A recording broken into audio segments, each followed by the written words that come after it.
James, I was a businessman. I was not engaged or involved in politics at all, but I took the view back in the early 1990s that the European project was the wrong thing for us, the wrong thing for Europe, and that's what got me involved in politics. I battled a bit. I often thought I was going to become the patron saint of lost causes, but I kept on going. And I think, objectively, James, there would not have been a referendum without my efforts. And we had that we had that referendum, we won it, and I thought my job was done. I thought I could move into doing a few different things in life. But frankly, what came out of Chequers today was a complete betrayal, not just, by the way, of how people voted in the referendum, but how they voted in the general election. Because Mrs. May was very clear in her manifesto what was going to happen, that we were leaving the single market, leaving the customs union, we'd be an independent country. And what came out of Chequers was unacceptable. And what I'm saying is this: I'm pleased that David Davis has resigned. I'm pleased that Boris has decided to step aside. I think this Prime Minister needs to go. We will not get a clean democratic Brexit under Mrs. May. And if the Conservative Party do not come to their senses, then yes, when there is a leadership contest in UKIP at the end of March next year, which is due, I would then seriously consider throwing my hat back in the ring. And I can promise you, Conservative MPs sitting in marginal constituencies, if there was a strong UKIP candidate there, they would all lose their seats. So what I'm saying is, I don't want to do this, but I blooming well will if I have to. Nigel, why don't you talk to some of your friends in the Conservative Party and maybe stand as a Tory? Because they hate me, James. They hate me. I mean, for many, many years, the one thing you could not say at a Tory dinner party was, I think we should leave the EU. You could endorse criminality and get away with it, but the EU was always the issue because they knew there was a fault line in the party that could split it and could destroy it. And because it was me that exposed that, they'll never forgive me. And under this leadership, they wouldn't touch me with a barge pole. Now, if there was a different Tory leader who really wanted Brexit and they asked me to help, I might think differently. But we're nowhere near that stage at the moment. All right. Now, I know people find it difficult to believe that you and I are quite pally, although we have perhaps different views on this. But I think sometimes you get a bad press because you don't want to see us crashing out of a relationship with Europe, like some people say, oh, yes, let's just tell them to go stuff themselves and we'll go our own way. You don't believe in that at all, really, do you? Oh, no, look, for goodness sake. I mean, I spent much of my career working for French banks. I have got 2 children with a German lady. They're bilingual. They spend time in Germany. I've drunk more French wine than most people alive. I love Europe. I wouldn't go that far. Well, maybe you'll challenge me, James. I don't know. Not after my hangover on Saturday, anyway, yeah.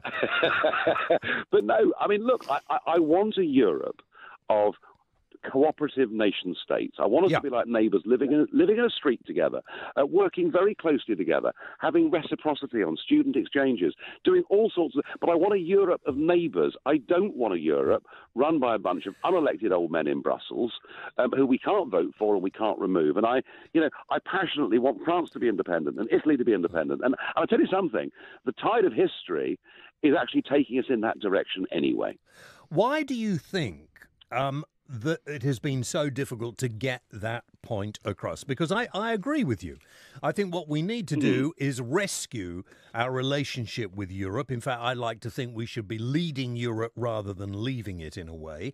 And I don't understand why it has become so entrenched that so many people, Boris included, has been quite rude to businesses in his campaigning. I don't know whether he's lost the plot. I don't know whether the Conservative guys have just not really got hold of the situation. It seems a mess that we could have well avoided. Why didn't they use you as some kind of go-between? I'm sure you could have done a marvellous job.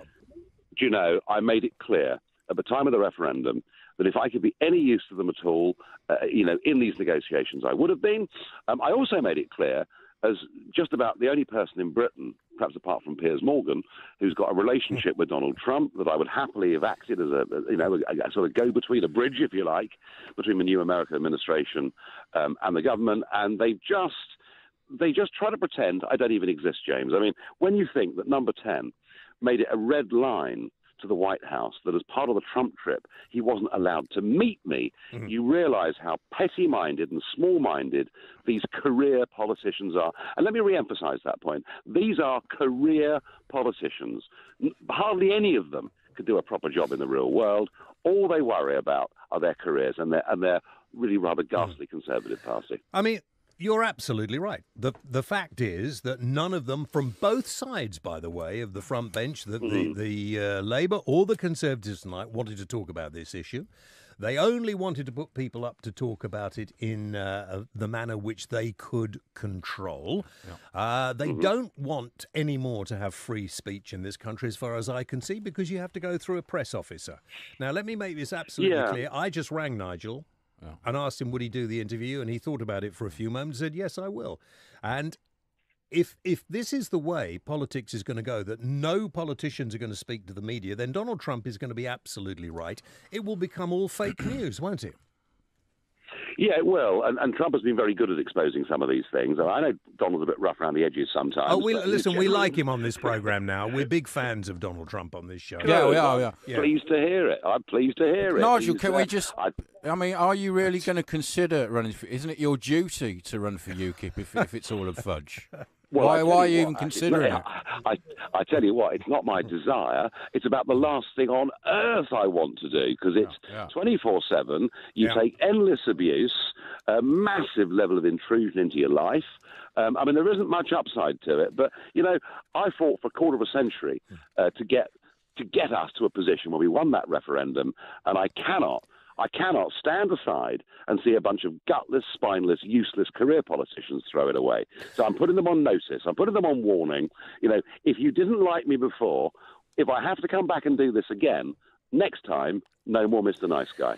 Well, I'm glad to hear that, but I do think you should be getting yourself elected as a Conservative Member of Parliament, because I can see you becoming the Prime Minister. They hate him, though, James. Yeah, well, they might. No. Some of them might hate him. They respect him, but it's not up to them. It's up to the people who vote. And if Nigel was to stand as a Conservative, I'm pretty sure he'd be in Parliament now. UKIP still has a bit of a bad reputation for having a few nutcases around, doesn't it? That was the trouble. Well, it does, James, but then look at the Conservative Party. Well, yeah, no, I know. I just thought that when I was saying it. I thought, what a silly thing to say when you... I mean, but here's a serious thing, Nigel. We've got 3 months until this negotiation has to be carried out. 3 months. You can't get a new Conservative leader. It takes 3 months to do that. What is going to happen? It's going to be delayed, isn't it? No. Now, look, don't delude yourself. During the month of August, Monsieur Barnier will be sunning himself on a southern French beach. Of course he will be. Brussels will be closed down. Now, what the Tory party could do, through their party board, is they could concertina that 3-month process into the month of August. There is nothing to stop a Tory leadership contest happening within the month of August, and we would have lost very little time at all. We just need a leader that actually believes in Brexit and in carrying out the democratic wishes of the people as expressed, not just in a referendum, but in a general election too. Everything in life is possible if you believe you can do it. Boris Johnson or David Davis? I like both of them. But I like both of them. Jacob Rees-Mogg? But I think the one man who maybe could just catch the imagination of the public because of his absolute sincerity and honesty is Jacob Rees-Mogg. Really? Yes, really. James, he's honest. He's honest. He's straight with people. Would you work under him then as a Tory? Well, I don't listen. We're miles away from that. I'm not interested in having a career in politics. No. I just want this country to be independent, and I want us to lead the rest of Europe towards a better Europe for everybody. And once that's done, I can go back to going fishing and going down the pub. Good, because I could just do with a pint now, to be quite honest with you. So could I. So could I. And I'm about to solve that problem. Good. Well, I wish I could. In a couple of hours, I will. Now, listen, what about you talking to Jacob Rees-Mogg, if he's your choice as a potential leader to the Conservative Party? And what if you were to be given by him an in to a seat, possibly a safe seat in the Conservative?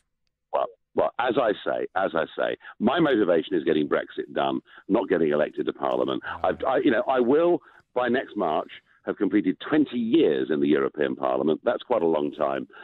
So, getting into Parliament is not my absolute number one priority. Let's just get this Chequers deal gotten rid of, and let's please see the back of this worst Prime Minister that I've seen in my lifetime. They're my priorities. Do you think she'll be gone before Brexit is done? I think she'll be gone before the end of the summer. At least I hope so.